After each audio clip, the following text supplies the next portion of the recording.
Hi friends, Manjula ಅಡುಗೆ ಮನೆಗೆ ಸ್ವಾಗತ. ಈಗ ನಾನು ಹಾಗಲಕಾಯಿ ಗೊಜ್ಜು ಮಾಡಿದ್ದೀನಿ, ರೆಡಿಯಾಗಿದೆ. ಇದು ದೋಸೆ, ಅನ್ನ, ಇಡ್ಲಿ, ಪೂರಿ, ಚಪಾತಿ ಯಾವುದಕ್ಕಾದರೂ ತುಂಬಾ ಚೆನ್ನಾಗಿರುತ್ತೆ. ಇದು ಯಾವುದು ಅನ್ನ ಬಿಸಿ ಬಿಸಿ ಅನ್ನಕ್ಕಂತೂ ತುಂಬಾ ಚೆನ್ನಾಗಿರುತ್ತೆ. ಯಾರಿಗಾದ್ರೂ ಜ್ವರ ಬಂದಿರೋರಿಗಂತೂ ನಾಲ್ಗೆಗೆ ತುಂಬ ಚೆನ್ನಾಗಿರುತ್ತೆ.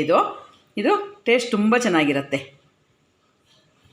ಸೂಪರ್ ಆಗಿರೋ ಪದಾರ್ಥಗಳು: ಹಾಗಲಕಾಯಿ ಹೆಚ್ಕೊಂಡು ತೊಳೆದಿಟ್ಕೊಂಡಿದ್ದೀನಿ, ಕಟ್ ಮಾಡಿದ್ದೀನಿ ರೌಂಡಾಗಿ.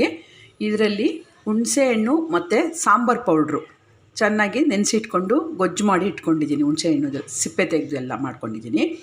ಬೆಳ್ಳುಳ್ಳಿ ಸ್ವಲ್ಪ ಜಾಸ್ತಿ ಬೇಕು ಇದಕ್ಕೆ. ಬೆಳ್ಳುಳ್ಳಿ ಒಗ್ಗರಣೆಗೆ ಬೆಳ್ಳುಳ್ಳಿ, ಸಾಸಿವೆ, ಬೆಲ್ಲ, ಕರಿಬೇವಿನ ಸೊಪ್ಪು, ಅರಿಶಿನ ಪುಡಿ, ಎಣ್ಣೆ, ರುಚಿಗೆ ತಕ್ಕಷ್ಟು ಉಪ್ಪು. ಇವಿಷ್ಟೇ ಇದಕ್ಕೆ ಬೇಕಾಗಿರೋ ಇಂಗ್ರೀಡಿಯೆಂಟ್ಸು. ಈಗ ಒಗ್ಗರಣೆಗೆ ಎಣ್ಣೆ ಹಾಕ್ಕೋತಾ ಇದ್ದೀನಿ.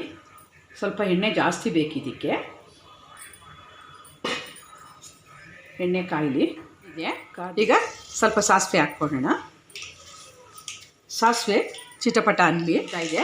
ಹೀಗೆ ನಾವು ಬೆಳ್ಳುಳ್ಳಿ ಸುಲ್ಕೊಂಡಿರ್ತೀವಲ್ವ, ದಪ್ಪ ದಪ್ಪ ಇದ್ದರೆ ಜಜ್ಜಿ ಹಾಕ್ಕೊಳ್ಳಿ, ಸಣ್ಣ ಇದ್ದರೆ ಹಂಗೆ ಹಾಕ್ಕೊಳ್ಳಿ. ನಾನು ಈಗ ಸಣ್ಣಕ್ಕಿರೋ ತೊಗೊಂಡಿದ್ದೀನಿ, ಹಾಗಾಗಿ ನಾನು ಹಾಗೆ ಹಾಕ್ಕೊತಾ ಇದ್ದೀನಿ. ಬೆಳ್ಳುಳ್ಳಿ ಹಾಕ್ಕೊಳ್ಳೋಣ. ಬೆಳ್ಳುಳ್ಳಿ, ಕರಿಬೇವಿನ ಸೊಪ್ಪು ಇವಿಷ್ಟು ಹಾಕ್ಕೊಂಡು ಬೆಳ್ಳುಳ್ಳಿ ಹೊಂಬಣ್ಣ ಬರಬೇಕು, ಅಂದರೆ ಗೋಲ್ಡನ್ ಬ್ರೌನ್ ಬರೋ ತನಕ ಕರ್ಕೋಬೇಕು. ಬೆಳ್ಳುಳ್ಳಿ ಸ್ವಲ್ಪ ಹೊಂಬಣ್ಣ ಬಂದಿದೆ. ಈಗ ಹೆಚ್ಚಿಟ್ಕೊಂಡಿರೋ ಹಾಗಲಕಾಯಿನ ಇದಕ್ಕೆ ಸೇರಿಸೋಣ.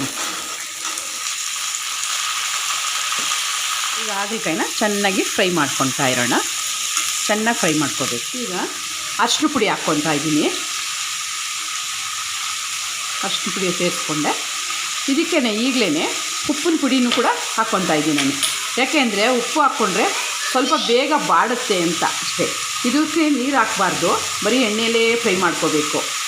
ಎಣ್ಣೆಯಲ್ಲೇ ಫ್ರೈ ಮಾಡ್ಕೊಳೋದಕ್ಕೋಸ್ಕರ ಈಗ ಉಪ್ಪು ಹಾಕ್ತಾಯಿದ್ದೀನಿ ಸ್ವಲ್ಪ. ಅದಕ್ಕೆ ಚೆನ್ನಾಗಿ ಇಳಿಯುತ್ತೆ ಹಾಗಲಕಾಯಿಗೆಲ್ಲ, ಹಾಗಾಗಿ ಉಪ್ಪು ಹಾಕ್ತಾಯಿದ್ದೀನಿ. ಬಾಡಿಸ್ಕೊತಾ ಇದ್ದೀನಿ. ಸ್ವಲ್ಪ ಉರಿ ಜಾಸ್ತಿನೇ ಇರಲಿ. ಆಮೇಲೆ ಹೊಂಬಣ್ಣ ಬಂದ ಮೇಲೆ ಸ್ವಲ್ಪ ಸ್ಲಿಮ್ ಮಾಡ್ಕೊಳ್ಳೋಣ.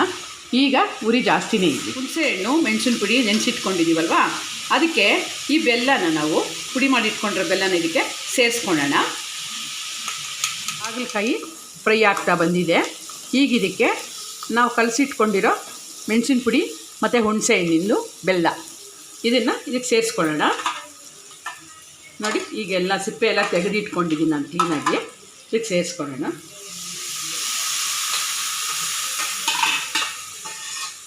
ಹುಳಿ ಜಾಸ್ತಿ ತಿನ್ನೋರು ಹುಣಸೆಹಣ್ಣು ಸ್ವಲ್ಪ ಜಾಸ್ತಿ ಹಾಕ್ಕೊಳ್ಳಿ, ಬೇಡ ಅಂದರೆ ಸ್ವಲ್ಪ ಕಡಿಮೆ ಹಾಕ್ಕೊಳ್ಳಿ. ಬೆಲ್ಲ, ಹುಣಸೆಹಣ್ಣು ಮುಖ್ಯವಾಗಿ ಬೇಕೇ ಬೇಕು ಇದಕ್ಕೆ. ಈಗ ಇದು ಎಣ್ಣೆ ಬಿಟ್ಕೊಳೋವರೆಗೂ ನಾವು ಫ್ರೈ ಮಾಡಬೇಕು. ಇದರಲ್ಲೇ ಬೇಯಬೇಕಿದು, ಎಣ್ಣೆ ಬಿಟ್ಕೊಳತ್ತೆ. ಈ ಹುಣಸೆ ರಸ, ಮೆಣಸಿನ ಪುಡಿ ಸೇರಿಸ್ಕೊಂಡಿದ್ದೀವಲ್ಲ, ನೀರು ಅಷ್ಟು ಬಿಟ್ಟು ಮೇಲೆ ನೀರು ಯಾವುದೂ ಹಾಕ್ಕೊಡ್ದು. ಈಗೆಲ್ಲ ಎಣ್ಣೆ ಬಿಟ್ಕೊತಾ ಇದೆ. ಈ ಥರ ಎಣ್ಣೆ ಬಿಟ್ಕೋಬೇಕು. ಎಣ್ಣೆ ಬಿಟ್ಕೊಳೋವರೆಗೂ ಬಾಡಿಸ್ತಾನೇ ಇರಬೇಕು ಅಷ್ಟೇ, ಬೇರೆ ಏನು ನೀರು ಹಾಕೋ ಅವಶ್ಯಕತೆ ಇಲ್ಲ. ಹೀಗೆ ಮಾಡ್ತಾಯಿದ್ರೆ ಎಲ್ಲ ಈಗ ರೆಡಿ ಆಯಿತು. ಒಂದು 2 ನಿಮಿಷ ಇರಲಿ, ಇನ್ನೂ ಸ್ವಲ್ಪ ಎಣ್ಣೆ ಬಿಟ್ಕೊಳತ್ತೆ. ಒಂದು 2 ನಿಮಿಷ ಹಿಂಗೆ ಮಾಡ್ತಾಯಿದ್ರೆ ಸಿಮ್ಮಲ್ಲೇ ಮಾಡಬೇಕು. ಈಗ ಪೂರ್ತಿ ಆಗಿದೆ, ಪೂರ್ತಿ ಚೆನ್ನಾಗಿ ಎಣ್ಣೆ ಬಿಟ್ಕೊಂಡಿದೆ. ಈಗ ಸ್ಟವ್ ಆಫ್ ಮಾಡ್ಕೊಳ್ಳೋಣ.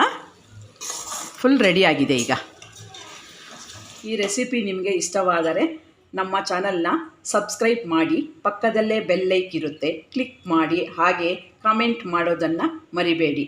Thank you friends.